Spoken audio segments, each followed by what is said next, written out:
10h, Circuit bleu, côté expert, Nathalie Morel. Plusieurs raisons peuvent nous conduire à nous adresser à un notaire, achat, vente, succession, contrat de mariage, autant de sujets et de questions. Peut-être dès maintenant au 02 31 44 48 44 à notre experte ce matin, maître Hélène Corroy du Rirecourt. Bonjour. Bonjour Nathalie, bonjour à tous. Alors, avant d'évoquer le contrat de mariage, les notaires de Cour d'appel de Caen enregistrent depuis quelques mois une série de podcasts. Ça s'appelle Histoire vraie. Les notaires vous racontent. Alors justement, expliquez-nous de quoi il s'agit. Alors, on raconte des histoires vraies pour déjà montrer une approche différente de notre métier et de son utilité. Et voilà, pour que les gens se rendent compte qu'il ne faut pas hésiter à venir nous voir pour se renseigner et anticiper. Moi, j'ai enregistré 2 podcasts. Un sur une succession qui s'est régularisée en contradiction totale des souhaits du défunt, parce que la personne est décédée trop rapidement. Et puis un deuxième sur un couple qui vivait en concubinage. Et là encore, monsieur est décédé très rapidement d'une crise cardiaque à 53 ans. On se rend compte que ça n'arrive pas qu'aux autres. Et quand on n'a pas organisé sa succession, organisé son patrimoine, le survivant peut se retrouver dans une situation catastrophique. Donc des histoires qui peuvent être... il y en a qui sont gaies, il y en a qui sont terribles, mais c'est pour que les gens se rendent compte de ce que la réalité peuvent vivre, de la réalité, et qu'il y a des choses à faire. Alors dans le 14e épisode de cette série, vous relatez l'histoire donc de Bertrand et de Julie. Oui, tout à fait. Bertrand et Julie, qui sont concubins depuis 15 ans, ils se sont rencontrés au moment où Bertrand était en procédure de divorce. Ils ont emménagé très rapidement ensemble et Julie a fait un prêt avec Bertrand pour que Bertrand puisse conserver sa maison, racheter la maison à son ex-femme et lui verser le montant qui était dû. Donc 15 ans plus tard, ils viennent me voir parce qu'ils remboursent un emprunt à 2, mais la maison n'appartient qu'à Bertrand. Voilà, donc ils souhaitaient vraiment que la maison puisse leur appartenir à tous les deux. Et donc ils viennent me voir pour savoir ce qu'on peut faire. Ce qui est tout logique, puisqu'elle paye de toute manière le remboursement. Donc elle payait le remboursement de la maison. Donc il y avait plusieurs solutions juridiques à mettre en place. La première, la plus simple et la moins chère, c'était le mariage. Que Bertrand puisse apporter la maison à la communauté. Ils en auraient été propriétaires tous les deux. Et puis le mariage réglait les droits de succession et la protection du conjoint survivant. Mais ils n'étaient pas tout à fait prêts à se marier. Ensuite, Bertrand aurait pu vendre sa moitié à Julie, mais là, il y avait des frais de vente qui étaient trop importants.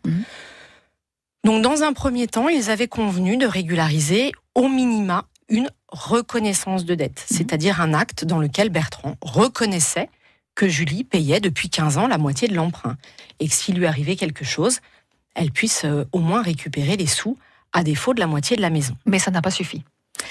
Malheureusement, on sait que c'est pas que ça n'a pas suffi, c'est que Bertrand m'a envoyé un email un vendredi soir, la veille d'un pont, pont de la Toussaint, pour me dire « Je vous confirme notre accord pour la reconnaissance de dette ». Donc j'allais préparer le dossier. Malheureusement, il est mort d'une crise cardiaque le week-end. Et voilà. Et donc ça a été catastrophique pour la suite. Et ça a été catastrophique pour Julie.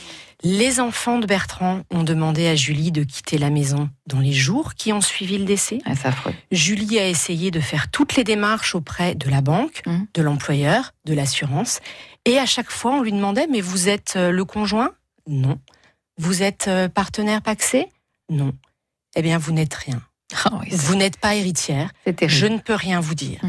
Et Julie m'a dit... C'est comme si nos 15 ans de vie commune n'avaient pas existé. C'était effacé d'une traite.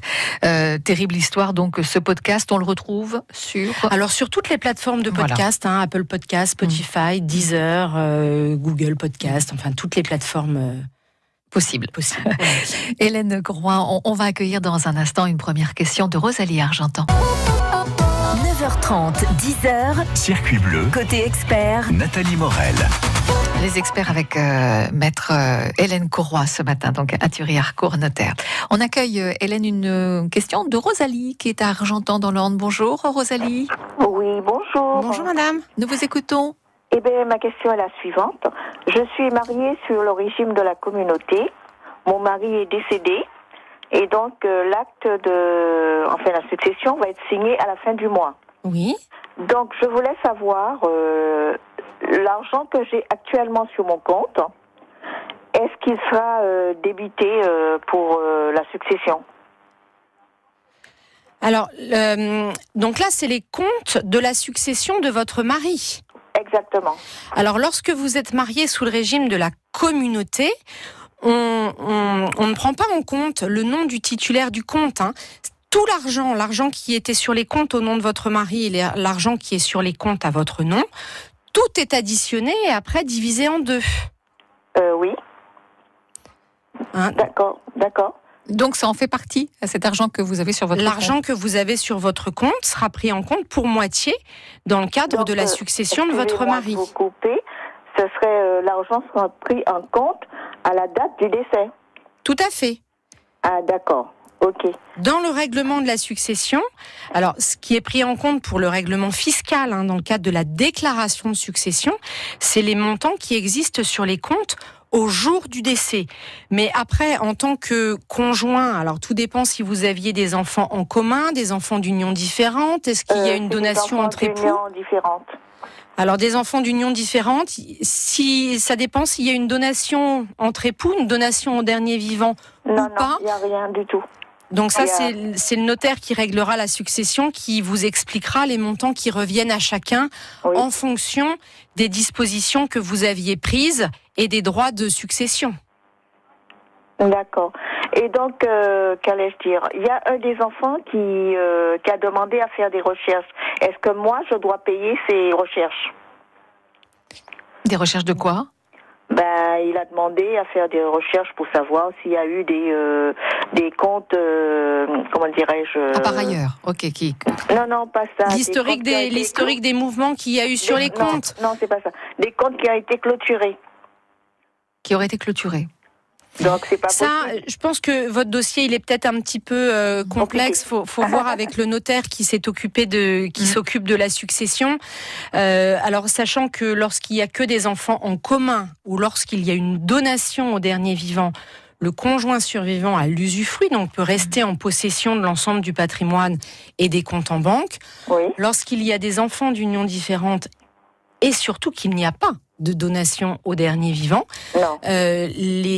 l'argent peut être partagé entre les enfants et le conjoint survivant. Ça, il y a différents règlements qui peuvent être organisés. C'est à voir avec le notaire qui se charge de la succession. Voilà Rosélie, donc pour répondre à votre question et vos interrogations, donc Argentan. On aura une autre question dans quelques minutes de Johan à Blanville-sur-Mer. 9h30, 10h. Circuit bleu. Côté expert. Nos spécialistes répondent à toutes vos questions. Au 02 31 44 48 44. Vos questions à Maître Hélène Courroy, notaire à Thury-Harcourt ce matin. C'est ce qu'a fait Johan. Il a appelé le standard de France Bleu à Blanville-sur-Mer. Bonjour Johan. Oui, bonjour. Votre question. Très bien. Votre question, dites-nous tout. Alors voilà, en gros, je me suis marié en 2006. Ma mère est décédée en 2012, mon père est décédé en 2014, et en fait, on n'a pas fait de contrat de mariage ni rien, quoi. On s'est mariés comme ça, normal. Sous le régime de la communauté, Voilà. Et je voulais savoir si jamais il m'arrive j'allais dire un gros mot, mais bon, voilà. Un malheur, on va dire. Voilà, exactement. Qu'est-ce qui se passe pour ma femme ? Parce que vous avez hérité de vos parents, c'est-à-dire que vous habitez dans une maison qui appartenait à vos parents. Tout à fait, oui. Donc la maison est à vous, c'est dans votre patrimoine personnel. La maison, elle ne dépend pas de la communauté. Donc après, si c'est vous qui décédez le premier, votre épouse, vous avez des enfants ? Non. Ni l'un ni l'autre ? Non. Donc ça peut peut-être faciliter les choses. Alors, parce que le conjoint survivant, quand vous êtes marié, le conjoint survivant a des droits. Et les droits du conjoint survivant dépendent de qui il y a en face. D'accord. Là, vous avez... donc, normalement, c'est votre conjoint qui hériterait de la maison. D'accord. Intégralement. Dans la mesure où il n'y a pas d'enfant. C'est ça. D'accord. Et ça lui coûterait des sous de reprendre la maison ou... Non, le conjoint est exonéré d'impôt de succession. Ok. Donc, si jamais demain je décède, par exemple, bon, je me le souhaite pas, bien sûr. Vous le souhaitez pas non plus, Johan. Mais en gros, ma femme, elle peut rester là et elle a rien à faire. Voilà. Alors après, par rapport à la maison, on peut avoir il y a des dispositions particulières lorsque c'est des biens qui sont issus d'héritage ou de donation. Vous avez des frères et sœurs ? Non, non plus. Non. Donc voilà. Donc il n'y a pas de question à se poser. C'est votre épouse qui hériterait. J'ai que ma femme, en fait. Voilà. Bon. C'est déjà pas mal. C'est bien. déjà pas mal. C'est déjà très bien, même, je dirais. Donc c'est votre femme qui hériterait intégralement de l'ensemble de votre patrimoine, donc qui serait propriétaire de la maison. Après, ce serait peut-être bien, tous les deux, de prendre des dispositions pour se dire, après vous, qu'est-ce qui se passe ? Après vous deux, de faire un testament. Sinon, c'est la loi qui organise la succession et qui désigne les héritiers. Hein. Bon. Ouais, avec les cousins. Avec les cousins. Tout ça. Ouais. Ok. On va regarder peut-être d'un petit peu plus près, on ne sait jamais. Bon, en fait, tant que ma femme est à l'abri, moi je m'en fous du reste. Si on ne sera plus là, donc... Bon, écoutez, visiblement, c'est plutôt bien parti, on va dire. On va dire ça comme super. ça. Et puis, on vous souhaite une longue vie, bien sûr, Johan. Très longue vie.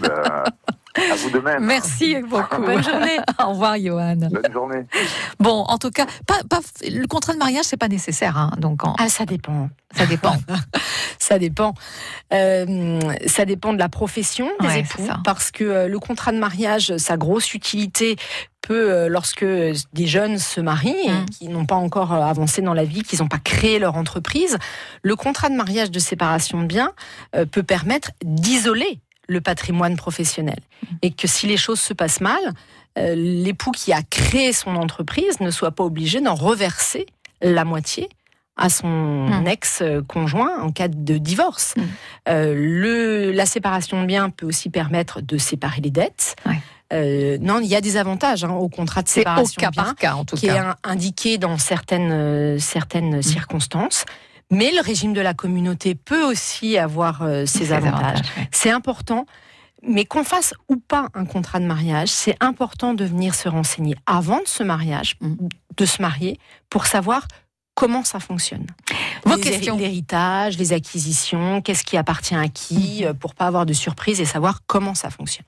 Vos questions à maître Hélène Gourroy ce matin. On est ensemble encore pour quelques minutes. 9h30, 10h. Circuit bleu. Côté expert, Nathalie Morel. Avec Hélène Gourroy, notaire à Thury-Harcourt, ce matin dans nos studios. Alors, on évoquait tout de suite le contrat de mariage, en fonction des cas, parce que ça peut être très intéressant, mais sous le régime de la communauté, ça peut être bien aussi. Alors, c'est pour ça qu'il faut vraiment s'y pencher. Le contrat de mariage permet de choisir son régime matrimonial. Est-ce que ça s'applique aux meubles ? C'était une question que je voulais vous poser également.